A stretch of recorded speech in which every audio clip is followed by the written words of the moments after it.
Good evening, everyone. So today is the first tutorial session of power electronics applications in power systems. I am Chandrima and I am a PhD scholar in Indian Institute of Technology, Delhi. So uh, actually today the meeting was supposed to be from 6 p.m. but due to some issue in my laptop, I couldn't start it at 6 p.m. I'm really sorry for that. You guys joined, but I couldn't conduct the meeting at that time. So now I am recording it and I shall upload it also. You will get access.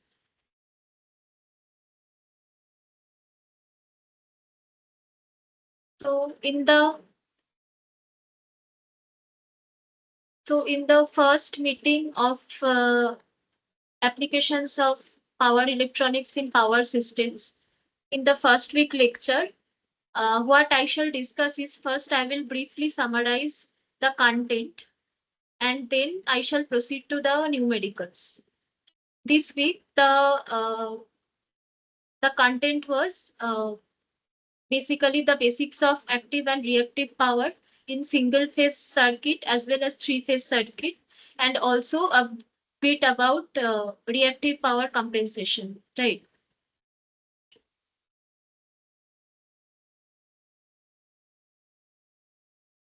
So let's start.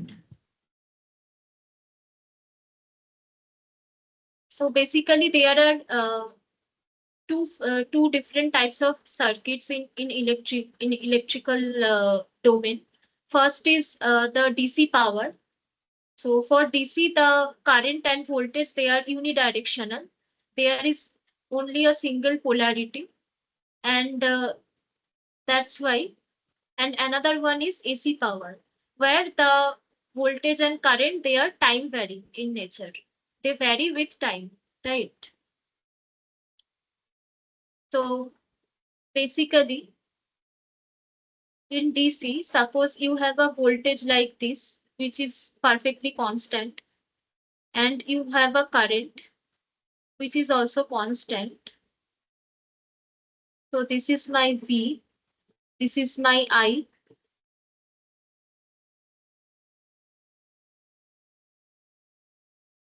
Then my power will also be constant. Instead of this, the DC may also be like this. It will not necessarily always be a perfectly constant quantity. It may be like this also, but it is unidirectional. It doesn't change its polarity. And it is also applicable for current. But in case of alternating circuit, AC circuit, where the current changes its direction, the current is a time varying quantity and also the voltage is also the time varying quantity. In that case, the power will not be constant. The power will be pulsating in nature. If we consider a single phase circuit like this, where the voltage is a sinus sine like this, the voltage is a sine quantity and we can express the voltage like this, V equal to Vn sine omega t. And suppose there is a load connected like this in the circuit. It may be a resistive load and it may not be a purely resistive load. So there are three types of passives. There, the load could be a purely resistive load like this. The load could be inductive. So what do we mean by inductive load? So there will be some small resistance, but the dominant part will be it will be an inductor, right? Like this. And there may be capacitive load where there is this ESR, equivalent series resistance, and there is this capacitor, right? So these three are the passive loads, linear loads. So depending on the type of load, the current the the current will the current will be decided. What I mean by that is, if the load is purely resistive, if the load is purely resistive, then now suppose this is your voltage, right? And this is the starting point. This is t equal to 0, the starting point that we are considering. If the load is purely resistive, in that case, the current will be in phase with the voltage, right? Whenever the voltage achieves its peak, the current will also achieve its peak. When the voltage zero crossing occurs, the current zero crossing also occurs. But if the load is not a resistive load, rather it's an inductive load, suppose, then the current will not be in phase with the voltage. The current will lag the voltage, right? The current will lag the voltage. So if you see, the current zero crossing is somewhat delayed. It's somewhat delayed with respect to the voltage zero crossing, right? And if you see the peak also, the current achieves its peak. After some time, the voltage achieves its peak. So there is a phase difference. This we call the phase difference. And if there is a capacitive load, in that case, the current will lead the voltage. If this is the voltage, then the current will lead the voltage. So the current zero crossing will occur before the voltage zero crossing. The current will achieve its peak before the voltage achieves its peak. So based on the type of load, the current shifts. The shape will be sinusoidal. If the voltage is sinusoidal, and if there is a linear load, resistive, inductive, or capacitive, the current will be sine or cosine like this, but it will be phase shifted, right? It will be phase shifted.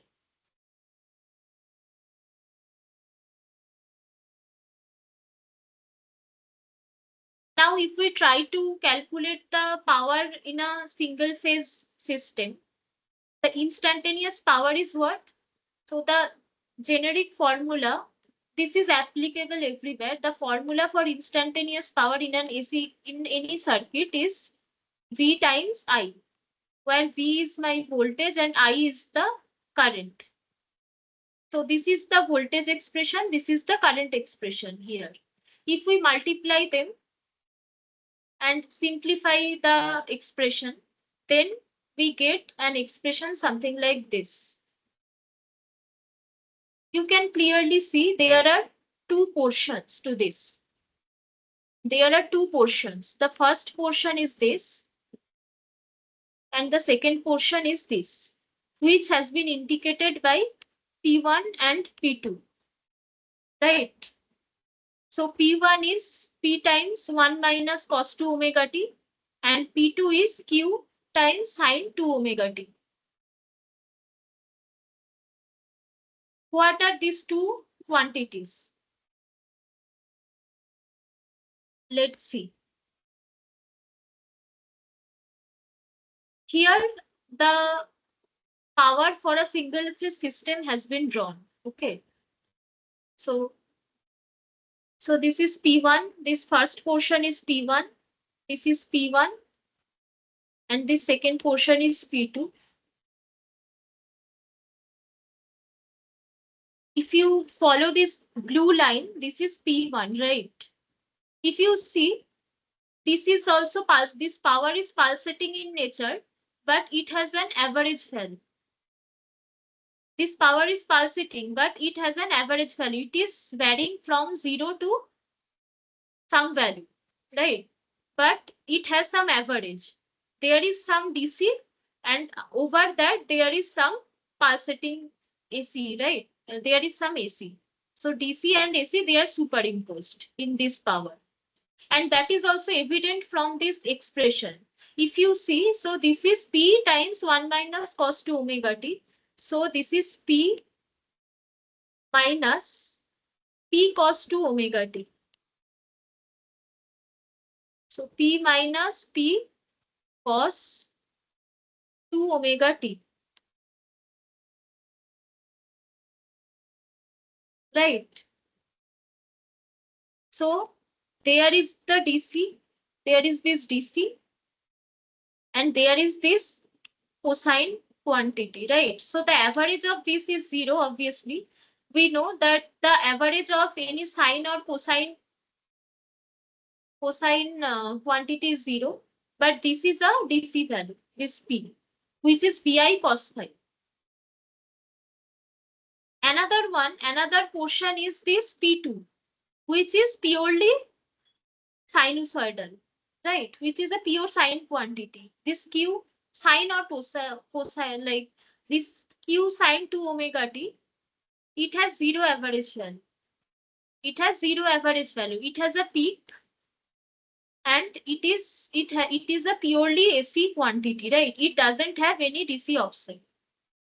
So this P1 and P2, if we combine them, then we get the total power, which is this yellow one, which is P1 minus P2.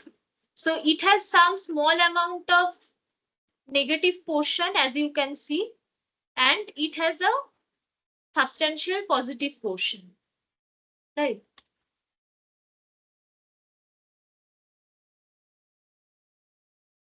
If you observe this this P and Q, this P and Q, they are dependent on this phi. They are dependent on phi. V, what is capital V? Capital V is the RMS value of the voltage. RMS, right? This is the RMS value. I is also the RMS value of the current flowing in the circuit. So if this is V, then the RMS value of this is capital V, and the RMS value of this current that is flowing in the circuit, that is capital I. So they are RMS values, but based on the phase shift, like based on what will be the phase shift between the voltage and current, this P and Q values change, right? As phi increases, as this phi increases, cos phi will decrease. Cos phi will decrease and sin phi will increase, right?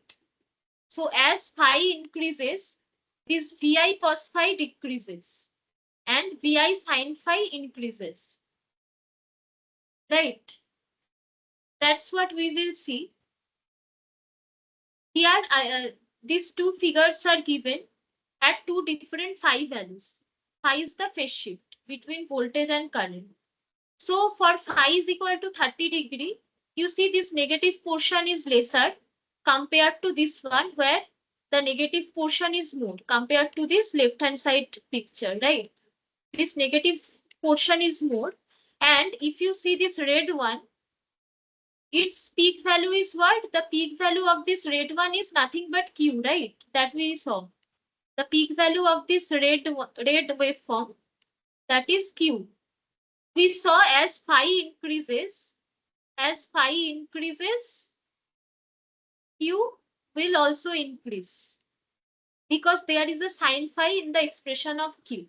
Q will also increase, and that is evident here.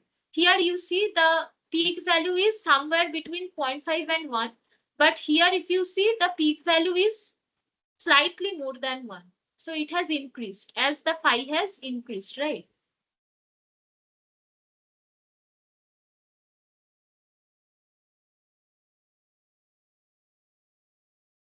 The P that we saw here, this P is called the active power. P is called active power. Active power. active power. Okay. Why this is called active power? Because this power has a certain average value, right? This is the useful power that actually is used to get the work done, right? This is the actual, this is the useful power because there is a average to this power. And the Q, this quantity is called the reactive power. Why? Because this power is not delivered to the load actually. This is not the power which is delivered to the load. This power goes to and fro from the source to the reactive elements. What are the reactive elements? The reactive elements are the inductor and capacitors. The reactive power comes due to the inductor and capacitors, right? Due to the presence of these elements. Because if the load is purely resistive, then there is no phi. If the load is purely resistive, then phi is 0. If phi is 0, then Q is 0, right? There is no reactive power. Only when there is some inductive element or some capacitive element, in that case only we get some finite phi, and that's when Q is also a finite value, right? Vi sin phi is a finite value. So that's why, but this value, this power, it doesn't have any average and this doesn't get delivered to the load. It just goes to and fro in the circuit from source to the inductors and capacitors and back to the source like that. Okay. But it has some significance in machines and in the operation of machines and electrical equipments. But yeah, it doesn't get delivered to the load and it doesn't give us useful uh, work. You can't do useful work done with this, right?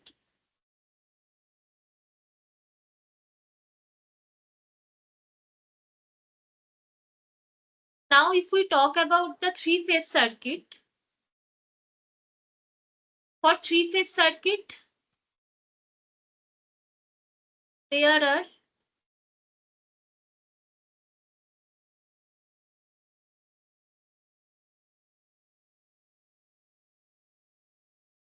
are three voltages like this.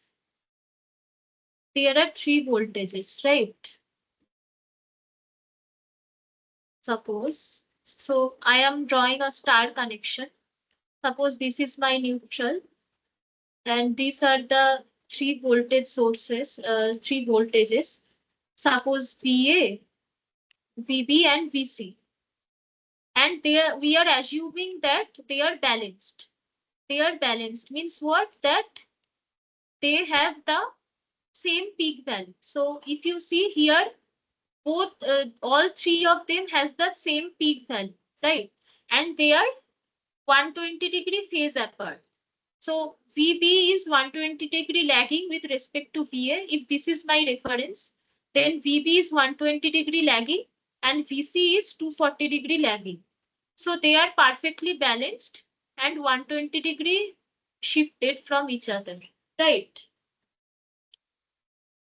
And if we just write the expression for the currents in the three phases, IA, IB and IC. So what are the currents? The currents are IN sin omega t minus phi. Again, phi is the phase shift.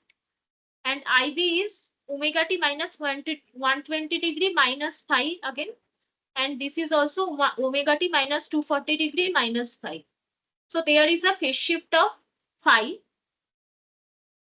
In each phase, the currents are phase shifted by an angle of phi with respect to the voltages, with the corresponding voltages.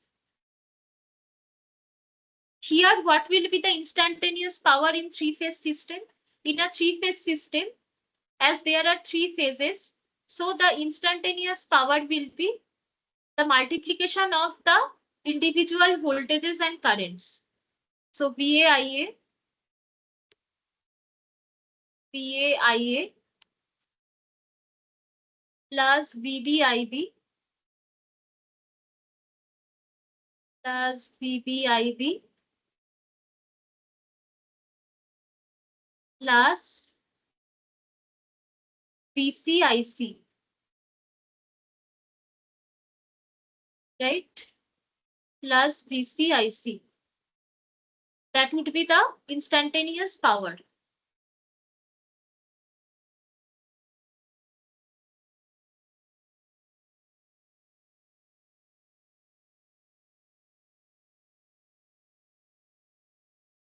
So that is my instantaneous power, right? That is my instantaneous power. Let's see what expression we get after multiplying these voltages and currents. If you do the calculation, if you just substitute the expressions of voltages and currents, then you will get an expression like this, 1.5. So this is basically 3 by 2, 3 by 2 Pm Im cos phi, right? If you want to express it in terms of RMS values, then the expression will be 3 Vi cos phi, 3 Vi cos phi, 3 Vi cos phi, right? Where V and I, they are the RMS values. The interesting point here is that here the instantaneous power is constant, 3 Vi cos phi. So if the load is fixed, then cos phi is fixed and Vi, they are also fixed. So for three-phase balanced system, the instantaneous power is constant. Although if you find out the expression of PA, PB and PC separately, you will see there are pulsating elements. But if when you add them, they cancel each other, the time varying portions cancel each other, and only this constant term remains, right? But remember one thing, that this is only applicable, this constant instantaneous power is only applicable for balanced system. So if this is an unbalanced system, then there will be some pulsation, right? There will be some pulsation. Okay.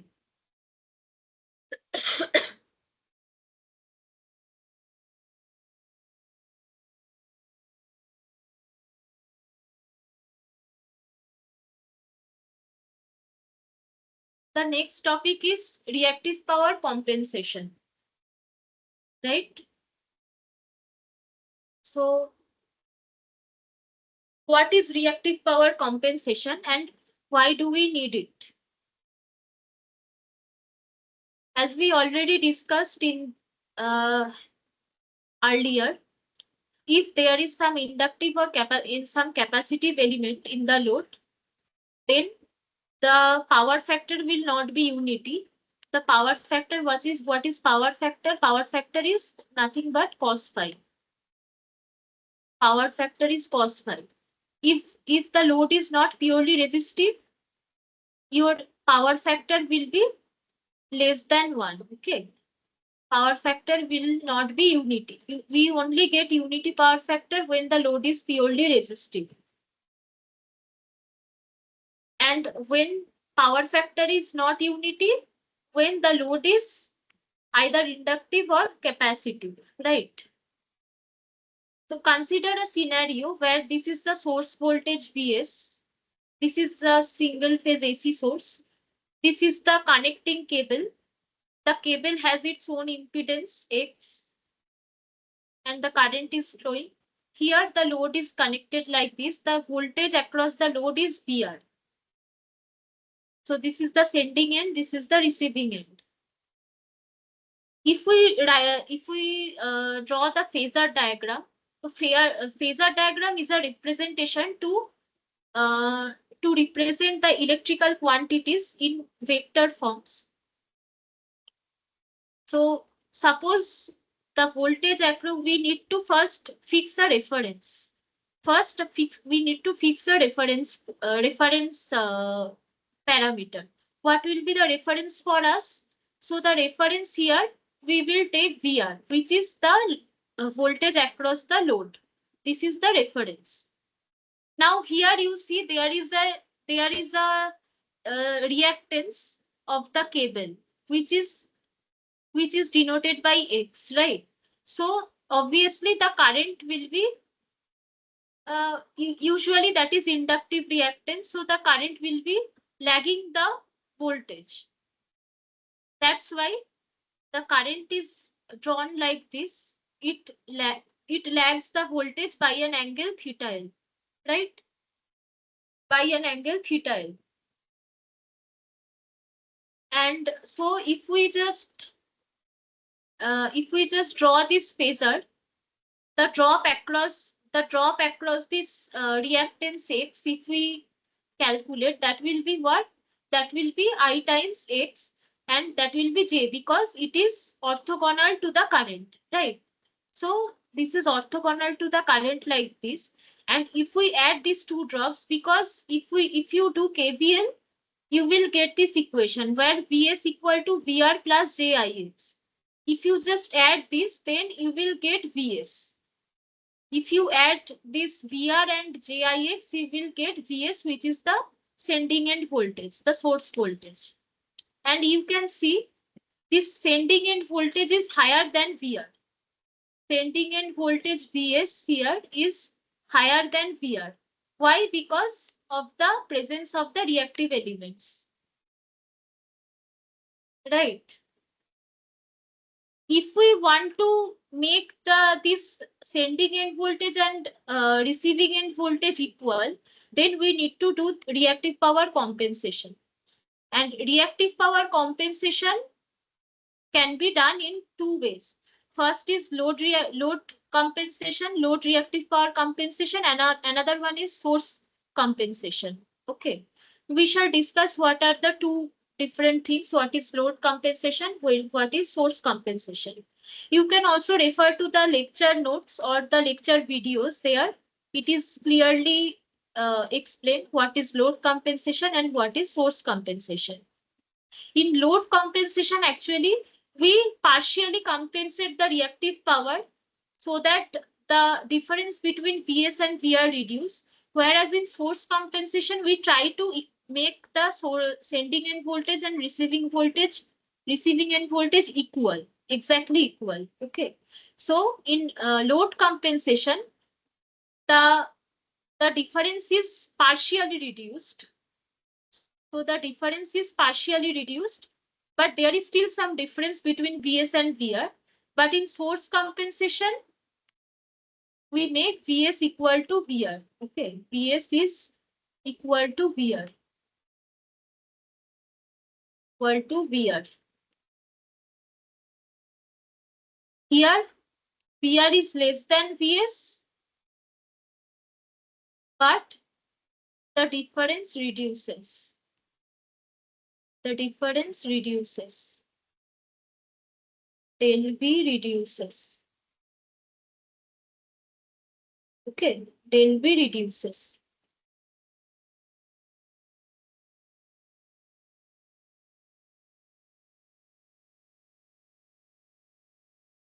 For load compensation, what we do is, in parallel with the load, there is a current source. Okay, there is a current source. Suppose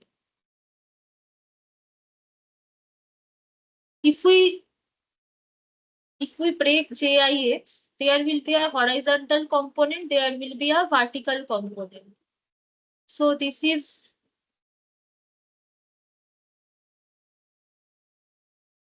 IL, right?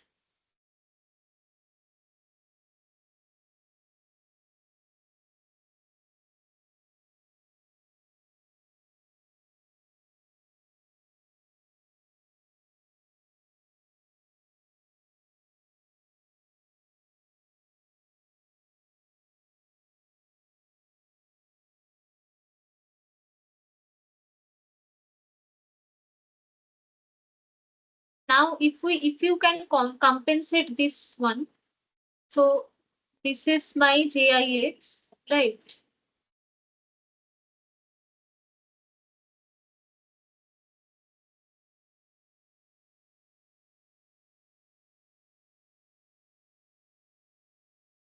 So this is my theta L. Okay.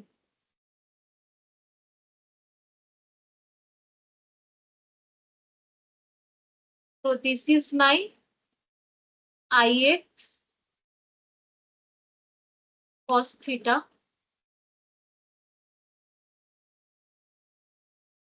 IX cos theta. And this is my JIX sin theta. If you can compensate this portion by providing a current which is exactly 180-degree opposite to this portion, then some of the difference will be compensated, right? Some of the difference will be compensated. So that's how we do the load compensation. And for source compensation, the compensation is done in a way so that PS is exactly equal to VR. PS is exactly equal to VR.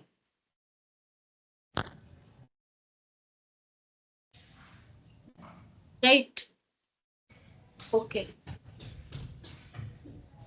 So now we can proceed to the numericals.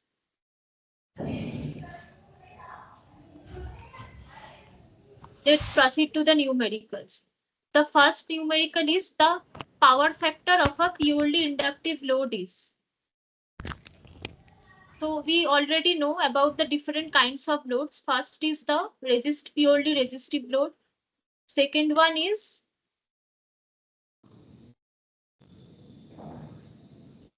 inductive capacitive load. Third one is capacitive load.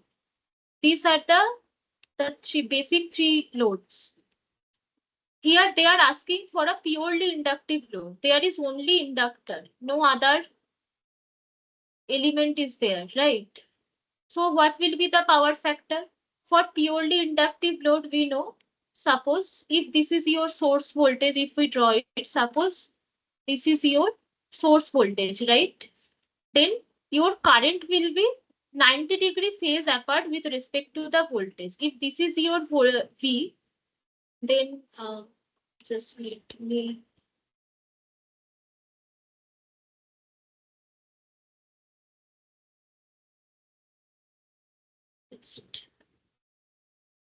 then your current will be exactly 90-degree phase apart. Okay. So here when the voltage is becoming zero, the current will achieve its peak. Okay. Like this. So it will be something like this. Okay. So in that case, what will be my power factor? Power factor is cos phi. Here the phase shift is what? Phase shift is 90 degrees. So cos phi is 0, right? Cos phi is 0. So for a purely inductive load, the power factor is 0. That is the correct answer.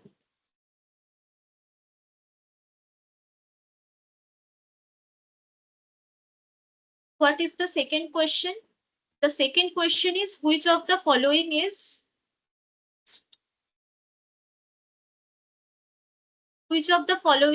true? So what is ACE? ACE is basically the apparent power. Okay. ACE is we call the apparent power. What is the apparent power? Apparent power is the basically the total power. So you have the true power or the active power and you have the reactive power. So they are orthogonal to each other. So this is your true power in the horizontal axis and this is your reactive power. If these two are the active power and reactive power, this is the apparent power. Okay, and this angle is 90 degree.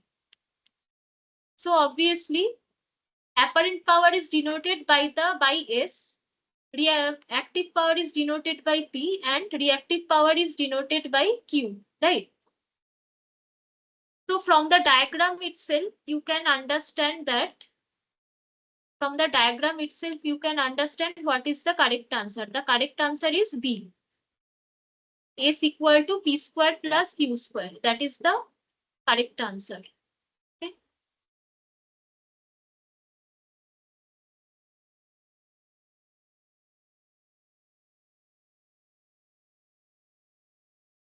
So actually there will be a square root also.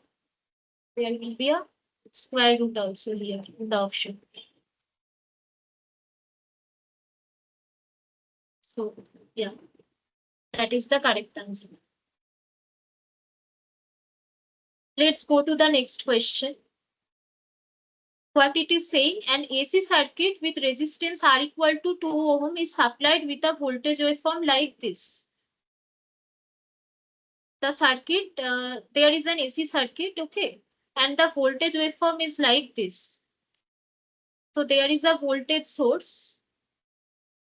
There is a voltage source.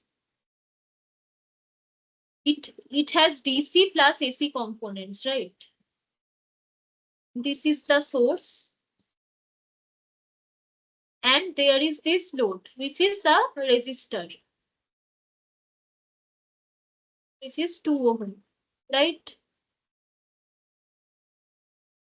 Which is 2 ohm. What we have to find out, the total average power delivered to the resistor. What is the power delivered to the resistor, that we will have to find out.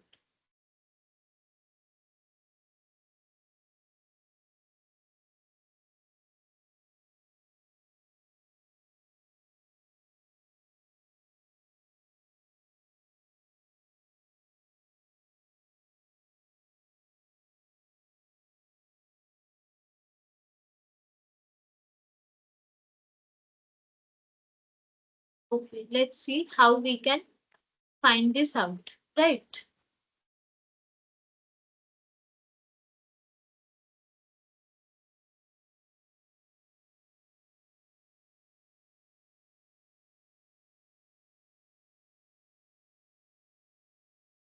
Now see this voltage waveform. There is this 4, which is a DC, right? There is a DC. Then there are two AC quantities, because 2 cos t, this is time varying quantity. 2 cos t minus 60 degree, this is also time varying quantity. First, we will try to simplify this expression, right? We will try to simplify this expression. How will we do this? So 4 is there. It will be there, obviously. Then we will find the simplified expression. We can take 2 common. Then within the bracket there will be cos t plus cos t minus 60 degree, right? Cos t minus 60 degree. T minus 60 degree.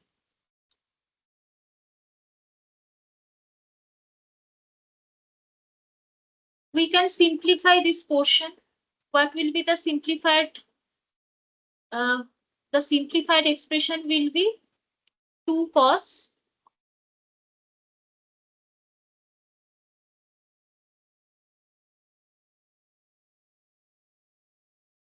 a plus b by 2. So t minus 30 degree. T minus 30 degree, right? Multiplied by cos 30 degree, right? Cos 30 degree. Now cos 30 degree is root 3 by 2. So that 2 and these 2 will cancel each other. Then my V will be 4 plus 2 root 3. 2 root 3 cos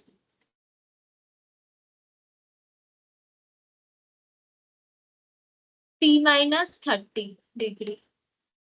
Right? That will be my expression now. So whenever there are multiple sources, there is a DC source as well as AC source, we will have to find the RMS value. what is the RMS value? The VRMS would be, here VRMS would be 4 squared. I hope you know how to find out the RMS of such such uh, such quantities, right? I hope you have you have an idea. So this will be 4 square plus 2 root 3, because this is an cosinusoidal quantity. So we will have to divide it by root 2, because this is the peak value, right? This is the peak.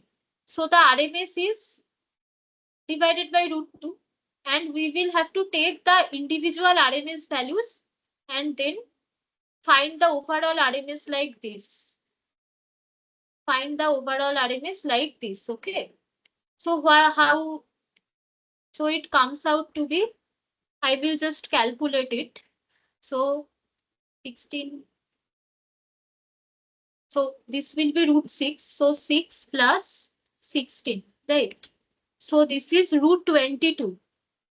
This is root 22, right? This is root 22. Now we have the RMS voltage and we know what is the load resistance value, right? We know the load resistance value. So what will be my power?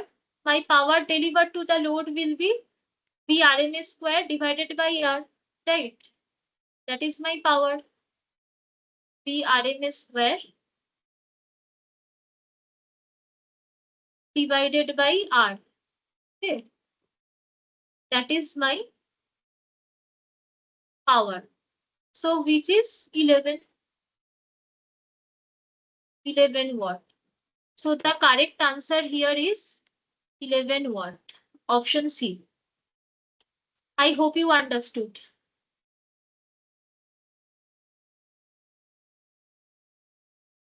Okay, so I shall go to the next problem. So I can see there is one person. So did you understand how I solved this question?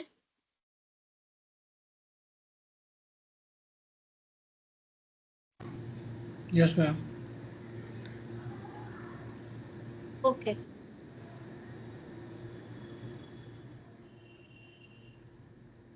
Just a sec. Just a second.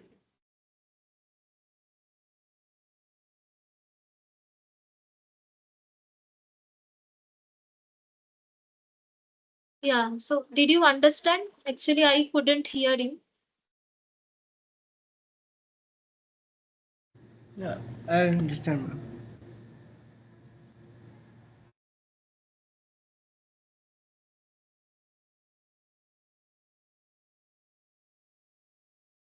Okay, we shall proceed to the next problem then.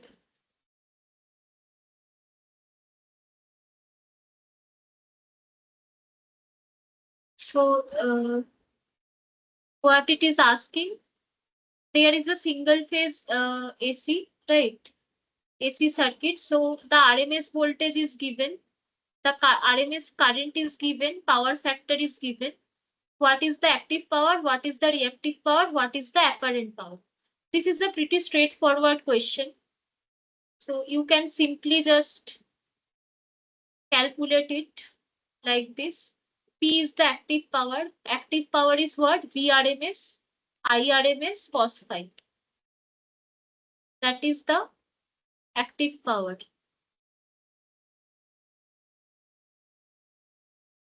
So VRMS is given, IRMS is also given.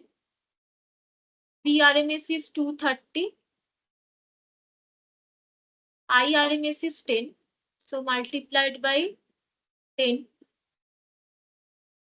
And then the power factor is cos phi, which is 0.8, right? Which is 0.8.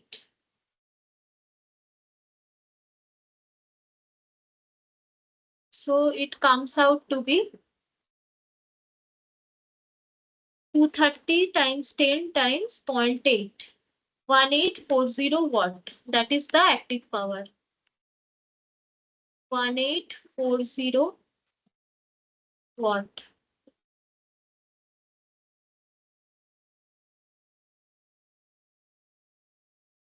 What is the reactive power? Again, this is also very simple. Reactive power is Vi sin phi. Vi sin phi. Okay.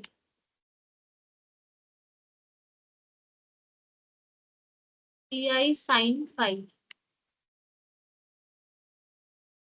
What is sin phi? Sin phi is sine of cos inverse 0.8. That is sin phi. Cos inverse 0.8. 0.8. Right. That is my sin phi. VRI, they are again the RMS values. So what is my sin phi?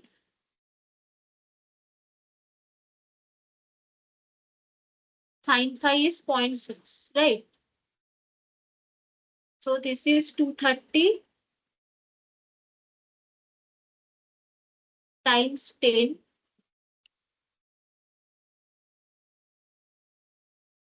times 0.6. 0.6.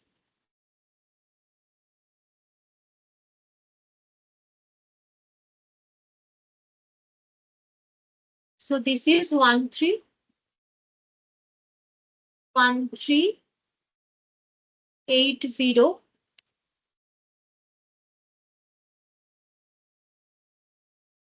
PAR. The unit of reactive power is PAR or kVAR. And active power is watt, or we can also present it as kilowatt. So this is 1.84 kilowatt. This is 1.38 kilowatt. Now what is the apparent power? Apparent power we already discussed. Apparent power is S equal to square root of P square plus Q square, right? That is apparent power. P square plus Q square.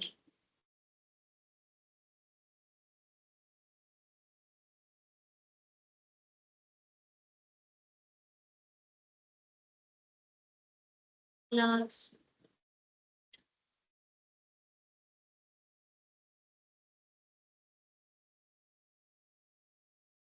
this comes out to be 2300. The unit of apparent power is VA, volt ampere. 2300 VA. Okay. That is the apparent power.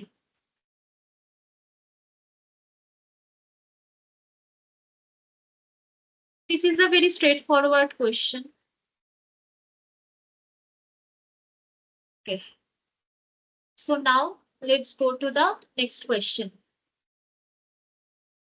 In a purely inductive AC circuit, the instantaneous voltage oscillates at a frequency of P. Which of the following statements is true for the instantaneous power? The instantaneous power is constant. The instantaneous power oscillates at F. The instantaneous power oscillates at 2F. The instantaneous power oscillates at 0.5 F. If we just go back to this, if we just go back to the diagram where we were discussing the active and reactive power diagram. So here you see both the active power and reactive power, they have a frequency of 2 omega, right? The angular frequency is 2 omega for active power also and reactive power also. And from the figure also, you can see that, right? So obviously, the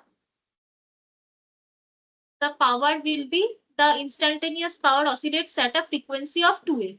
If the voltage oscillates at a frequency of F, the instantaneous power oscillates at a frequency of 2F.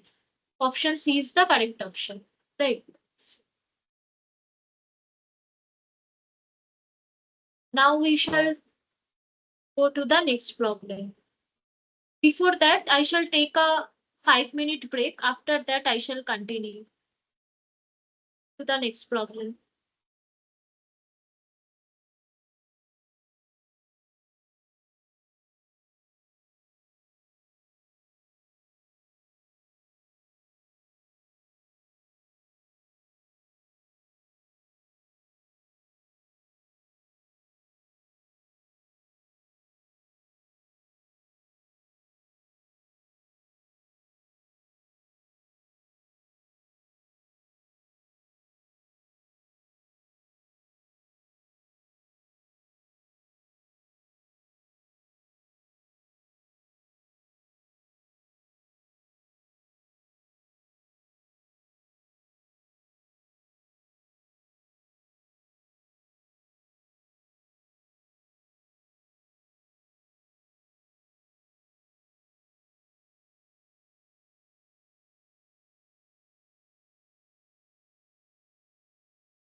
Hello ma'am.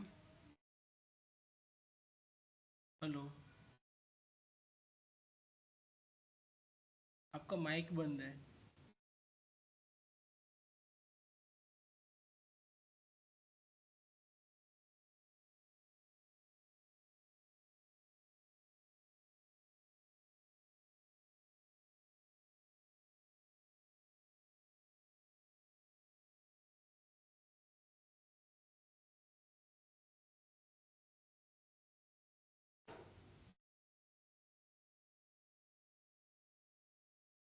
Voice नहीं आ रहा आपका।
Yeah, I think there is again some problem with the audio.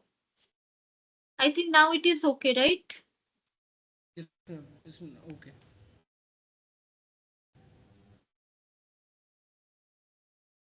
Yeah, now I think it is again fine. Yeah. What I was discussing is the RMS value of the current here.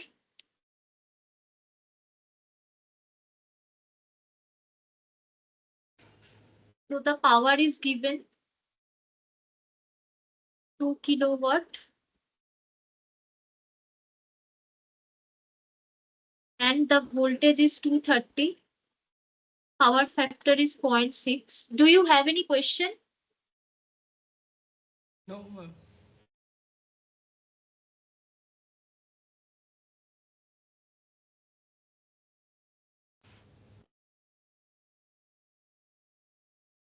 Now the current is 14.49 ampere. 14.49 ampere.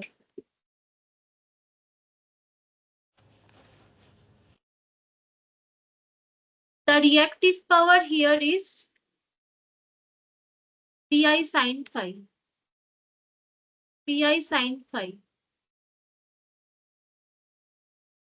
Where my sin phi is 0.8. Sin phi is 0.8. Before the power factor, before the reactive power compensation. So the voltage we know, current we know, power factor is 0.6. From here we can find out sin phi to be 0.8. Sin phi is 0.8. Right? 0.8. What will be the Q then? The Q is 30 into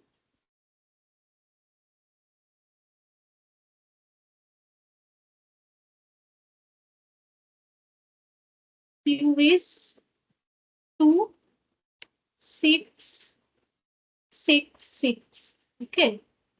You can also find out Q alternatively from the P itself, right? So apparent power will be P by cos phi. Apparent power will be P by cos phi, right?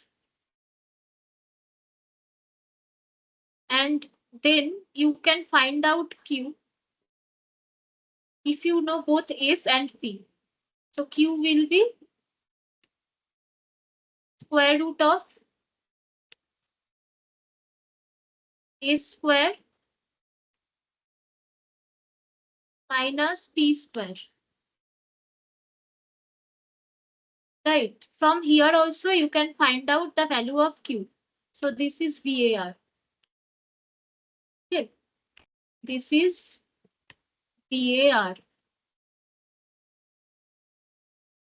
Now we need to raise the power factor to 0.95. In that case, this is suppose Q1. And what will be Q2? Q2, the active power will be same. So Q2 will be, this is S1 square minus P square. So Q2 will be S2 square minus P square. What is S2? S2 is the new apparent power. When the power factor is 0.95, then the apparent power will also change. The apparent power will also change. So the new S2 would be 2 by 0.95. Okay. So 2 by 0.95, which is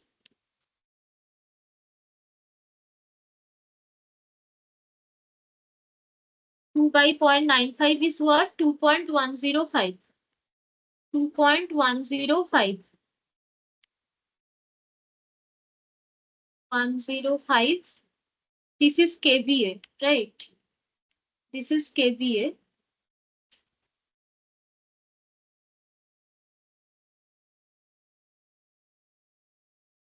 This we can write as 2.66 kVAR. 2.66 kVAR. kVAR. So what will be Q2? Let's find out. Q2 will be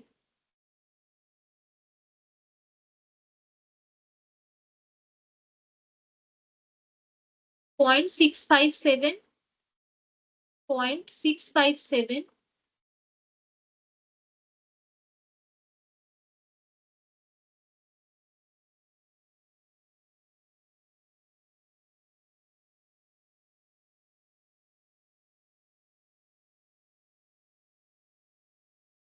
sorry, it is again gone.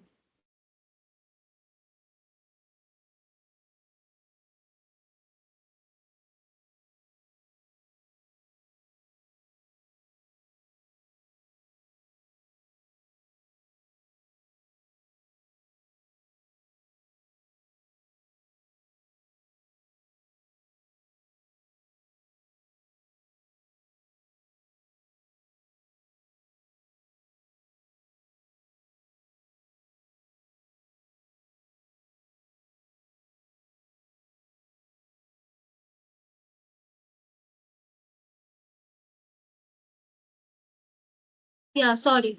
So what I was telling is, so Q2 we find out was 0.657, 0.657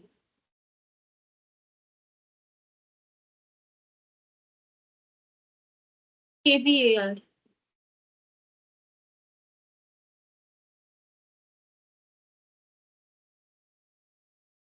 kVAR, right?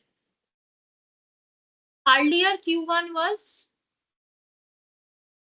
we found out was 2.66 kVAR. 2.66 kVAR.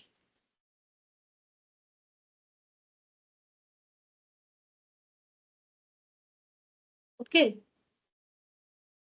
So to raise the power factor to 0.95, we will have to compensate the reactive power. How much reactive power? Delta Q. That's what the question here they are asking. So del Q would be Q2 minus Q1. Sorry, Q1 minus Q2. Q1 minus Q2. Q1 minus Q2. So that is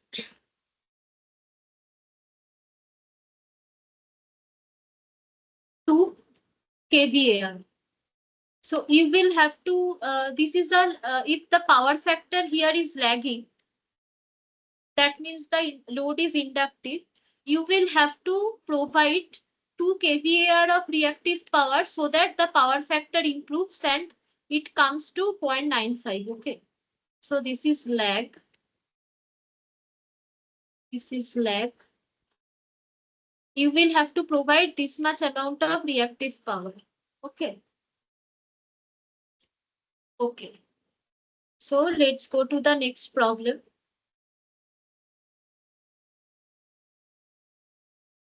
A factory requires 6 megawatt of real power and maintains a 9.95 lagging power factor with the help of a capacitor bank supplying 2.5 MVAR reactive power.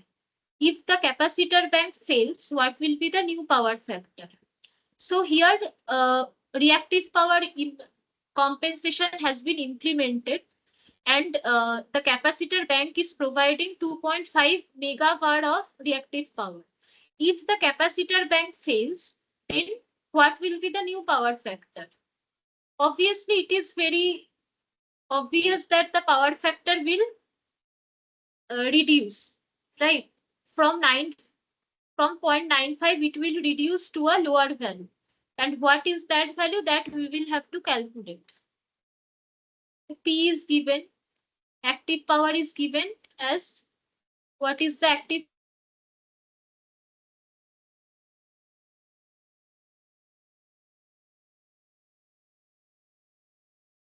Find out the reactive power because the power factor here is given. What is the reactive power? The reactive power is, in a similar fashion we will calculate, right? Just like the earlier, the last problem. So my reactive power is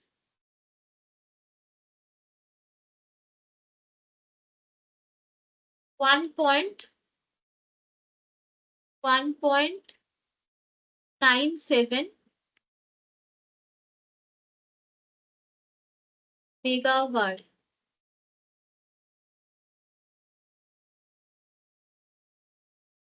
right?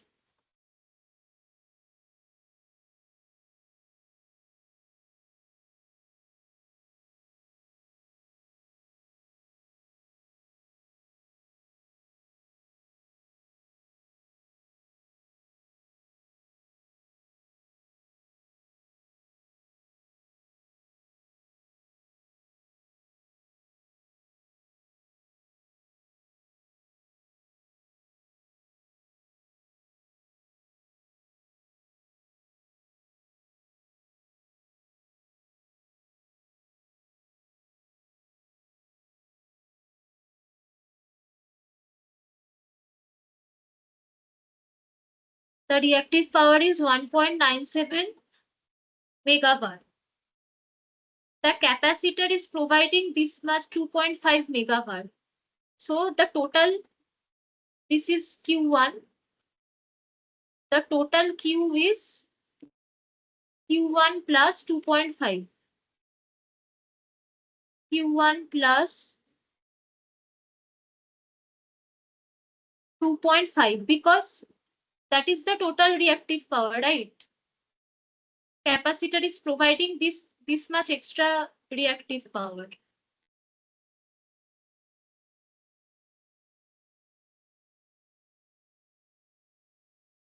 That is plus 2.5. So 4.47.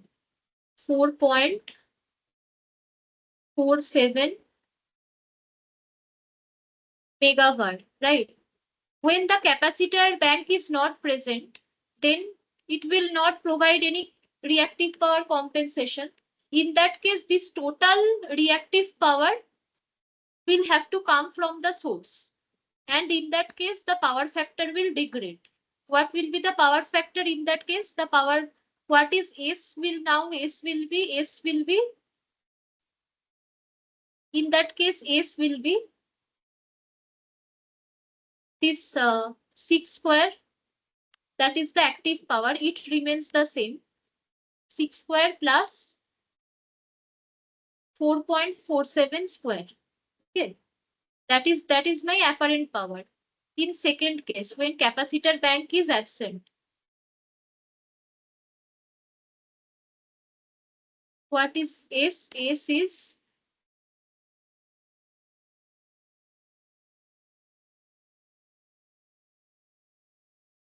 7.48. 7.48 kVA, sorry, MVA. 7.48 MVA is the apparent power. Now you can easily find out what will be the power factor, the new power factor. The new power factor will be, then cos phi is P by S. P is 6 and S we just calculated. P by, sorry,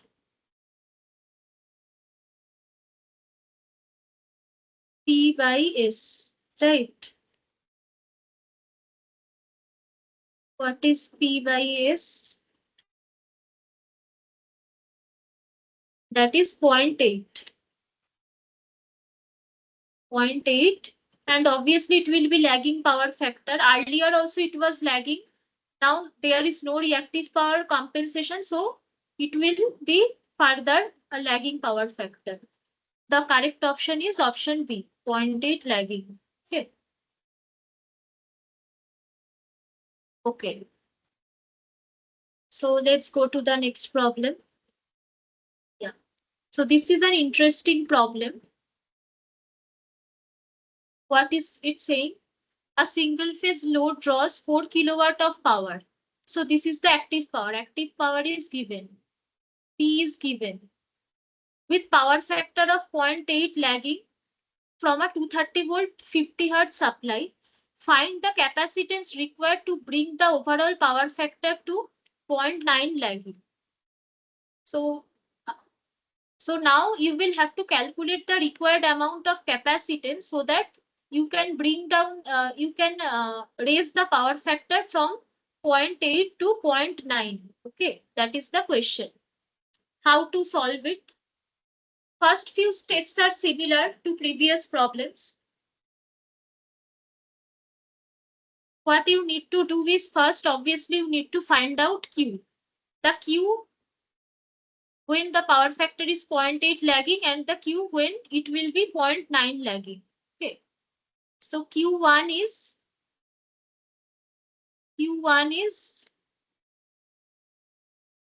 P, then cos of, P of 10 cos inverse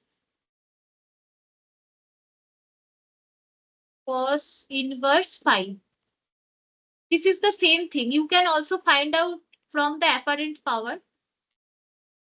Okay, so this is the same thing. Because we are talking about the power triangle. As we are talking about the power triangle, so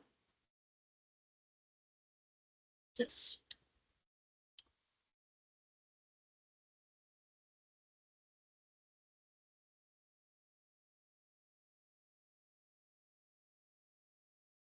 this is P, this is Q, this is S. This is S. And this is phi. Okay. So what is the Q1? When power factor is 0.8 lagging. Okay. So this Q1 is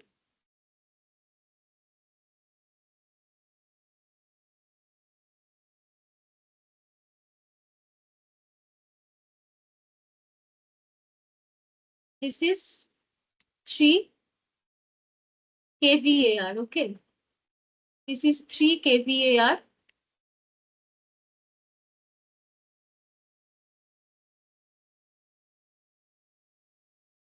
When we want to raise the power factor to 0.9, what will be Q in that case? Q2 will be, again you apply the same concept. In that case, Q2 will be what?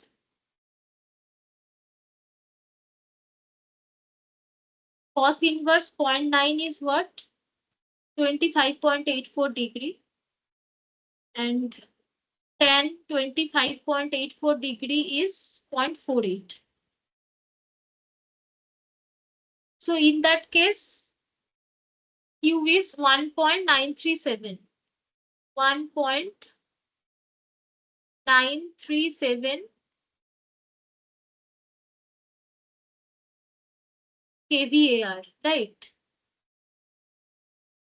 The Q reactive power has reduced, right? Why? Because now reactive compensation is there. How much compensation? That is delta Q. Delta Q is what? The difference of the two reactive powers. 3 minus answer. So this is 1.062 kVAR. That is the amount of compensation. Okay. And who is responsible for this compensation? A capacitor bank. Okay. And we need to find out what is the capacitor. We know, so V square by X, that is Q. Okay, that is the reactive power, where X is the capacitive reactance. Okay. X is the capacitive reactance. So V square times, for capacitive reactance, what is X? X is 2 pi F. So 1, this is C equal to Q. When we are talking about capacitive reactance, then X is what? X is, this is XC. Suppose let's denote it as XC. So XC is 1 by 2 pi FC. 1 by 2 pi FC. Okay, that is the capacitive reactance. So from this formula, we can find out what is the value of C, right? What is V? V is given 230, which is the source voltage here. If we calculate this, so this is delta Q. Mind it. This is not the total Q. This is the Q that the capacitor is compensating, right?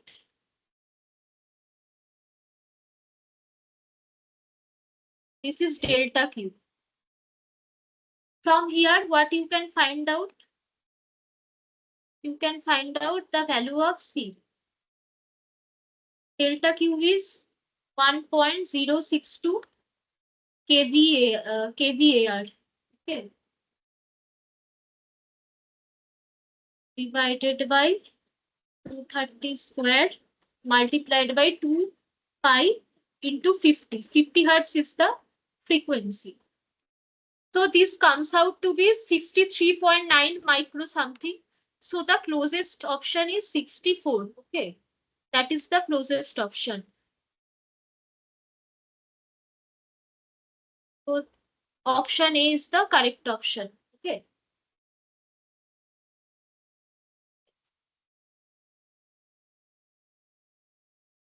Now let's see the ninth problem.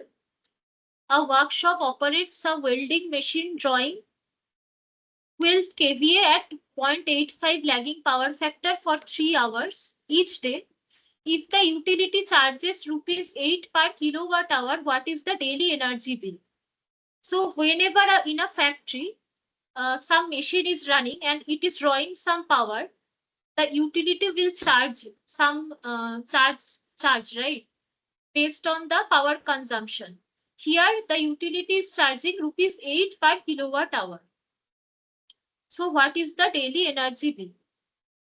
Now you see the machine is drawing 12 kVA of power. So the apparent power that the machine is drawing, that is 12. S is 12 kVA.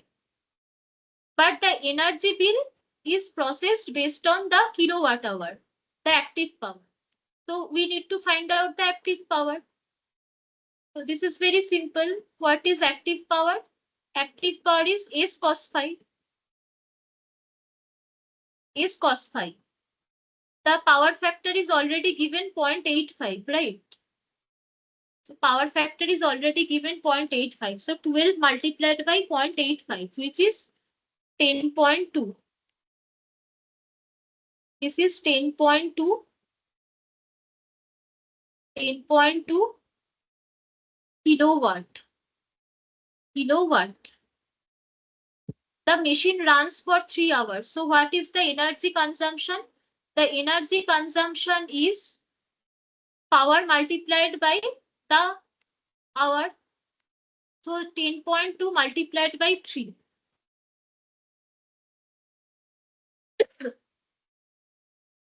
This is 10.2. 10.2 multiplied by 3.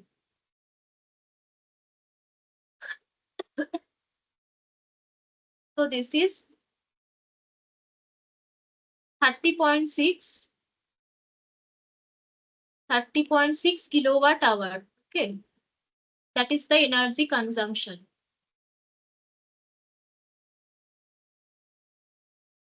Now rupees 8 per kilowatt hour. So you will have to multiply this with 8 to get the final answer. It comes out to be 244.8. So the closest option is option A.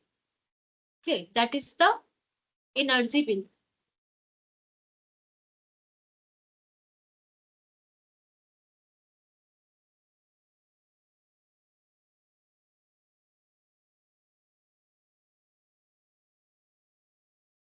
Now you see, if the energy was instead of 12 kVA, if it was running, it would have been running at unity power factor and the power consumption would have been 12 kilowatt. In that case, the energy bill would be even higher, right? But here, this is the apparent power, not the active power. Okay. If it would have been 12 kilowatt hour, then the total amount would be 12 multiplied by 8. Right? Sorry, 12 multiplied by 8 multiplied by 3. So that would be 288. As the power factor is not unity, 0.85, that's why now the energy bill is reduced. Okay. Okay, let's see the 10th problem. So in a single phase system, the voltage expression and the current expression is given. You will have to find the correct expression for the instantaneous power. So this is very simple. What is the correct expression? P is, this we discussed in the beginning, very beginning, that P is V times I. The instantaneous power is voltage multiplied by current. So you have the voltage expression, you have the current expression. What you have to do is just simply multiply these two and simplify the expression, right? So this you can take as an homework. This you can find out by your own. You just multiply these two quantities and then simplify it, okay? You will give the power. So in your assignment, there may be some 4-5 options, and from that you will have to choose what is the correct option of the instantaneous power. You can easily find out, right? This is very simple. Just multiply voltage and current. That is the instantaneous power. This is for single phase. This is for single phase system. For three phase system, you will have to multiply all the three, you will have to multiply for all the three phases. So it will be VAIA plus VBIB plus VCIC. Okay.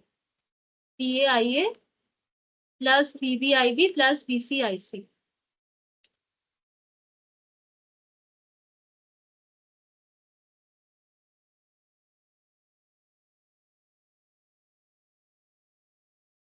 Now, there is one misconception there may be that the instantaneous power for a balanced three-phase system is constant, so there is no reactive power.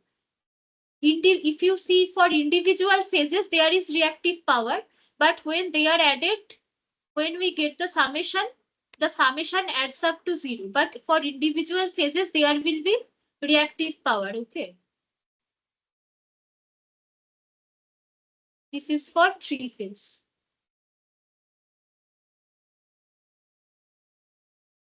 So I think this was the last problem. Yeah. So if you have any question, you can tell now. Otherwise, we can wrap up this session.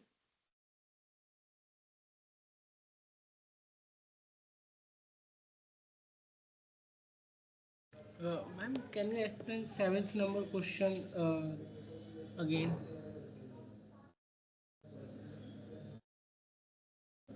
Uh, yeah, Seventh. just a second. Just a second.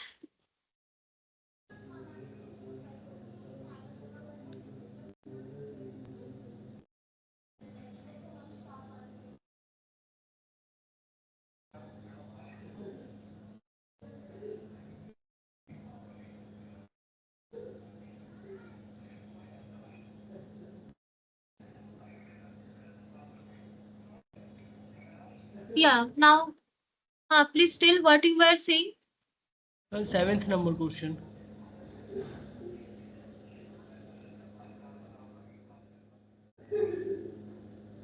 Yeah, can you text me? Your voice is not very clear. Can Well, you just seventh. text me here? Can you seventh number problem? Uh,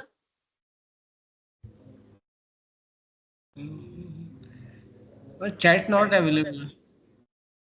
yeah, I'm not being able to hear. Just text me in this message section.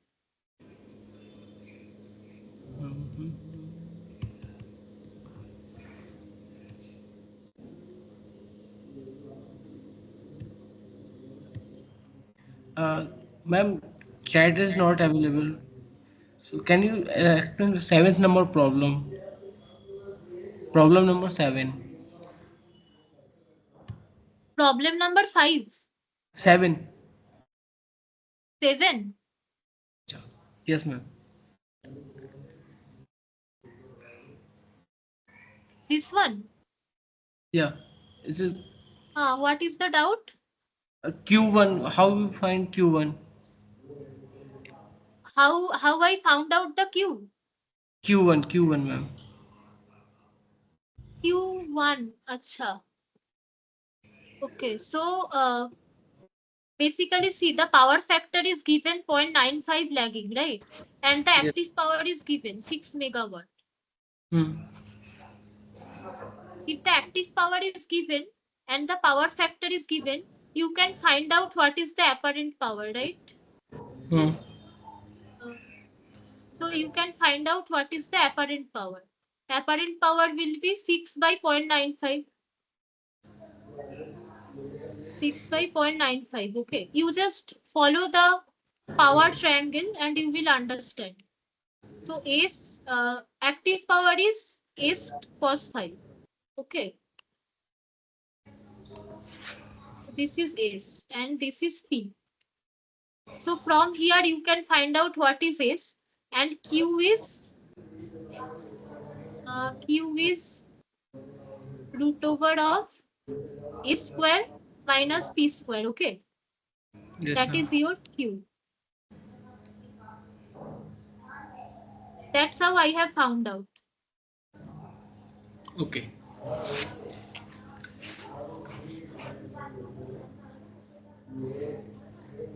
Yeah, Okay. actually today my audio, I don't know, something is very wrong with my audio, so that's why all these problems are happening. I'm really sorry that today was the first day and all these problems occurred. So from next day, like I will resolve this. Okay. So uh, Yeah. Okay. No, no problem. yeah, Ma'am, okay. one more doubt. Chat is not available in my Yeah, so this. Uh, right now, I am not being able to hear you. If you have any doubt, just ask me in the next tutorial session, okay? I Okay. will answer. Or you can also drop me a mail. I will share my mail ID. You just drop me a mail. In the chat section, I am sharing my mail ID. You can ask me there.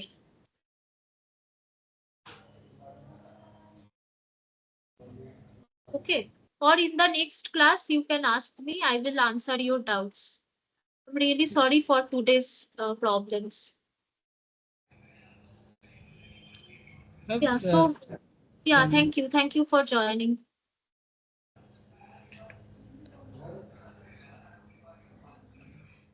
okay.